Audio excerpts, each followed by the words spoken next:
দেখেছি যে অনেক পাঠাগার মানুষ বলে, বিভিন্ন নাম আমরা ফেসবুকে দেখতে পাই, কিন্তু গিয়ে দেখা যায় যে আসলে নামে পাঠাগার কিন্তু আসলে পাঠাগার নেই। পাঠাগারটা এরকম হবে, উন্মুক্ত থাকবে, যে কোনো সময় যে কেউ এসে পত্রিকা পড়বে, হ্যাঁ, বই নিয়ে আলোচনা করবে। পাঠাগার মানে কি? জ্ঞান, মানে জ্ঞানের আলোকবর্তিকা, অসংখ্য বইয়ের সংগ্রহশালা, সেটা হচ্ছে পাঠাগার।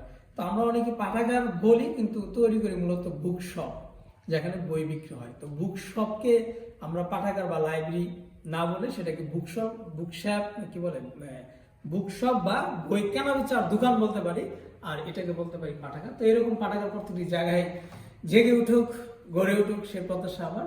তা আমরা একটু যদি দেখি মুস্তাদিন ফাউন্ডেশনের বইয়ের যে অসংখ্য বইয়ের যে সংগ্রহশালা, এক প্রান্ত থেকে যদি আমরা একটু দেখি, ওই পাশ থেকে আমরা একটু দেখতে পারি যে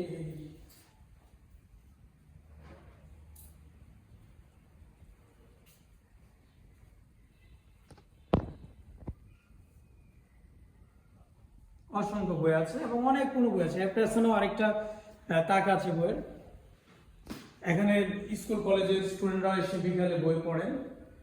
আর যার নামে আসলে এই পাঠাগারটি, যিনি আলোকবর্তিকা হয়ে এসেছিলেন এই সাতচুরা গ্রামে, এবি মুসলিউদ্দিন আহমেদ, 1924 সালে যার জন্ম এবং 1966 সালে যিনি আমাদের ছেড়ে চলে গেছেন পরকালে, অন্যতম প্রতিষ্ঠাতা প্রধান শিক্ষক ছিলেন তিনি সাতচুরা উচ্চ বিদ্যালয়ের।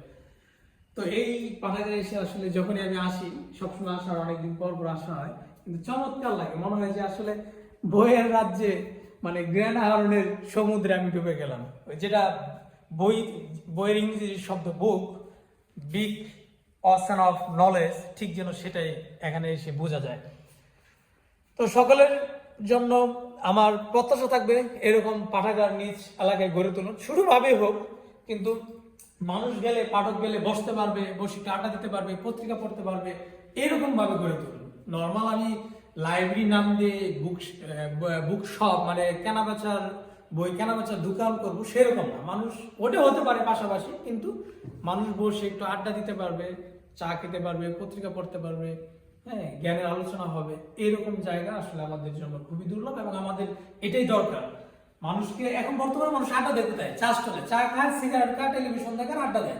কিন্তু এরকম পাঠাগার যদি সব জায়গায় থাকতো, আমি অন্তপক্ষে চা স্টলে না বসে পাঠাগারে বসতাম। এটা যদি আমার বাড়ির পাশে হতো, আমি কখনই চা স্টলে বসতাম না, প্রয়োজনে চা নিয়ে এখানে এসে বসে চা খেতে খেতে বই পড়তাম।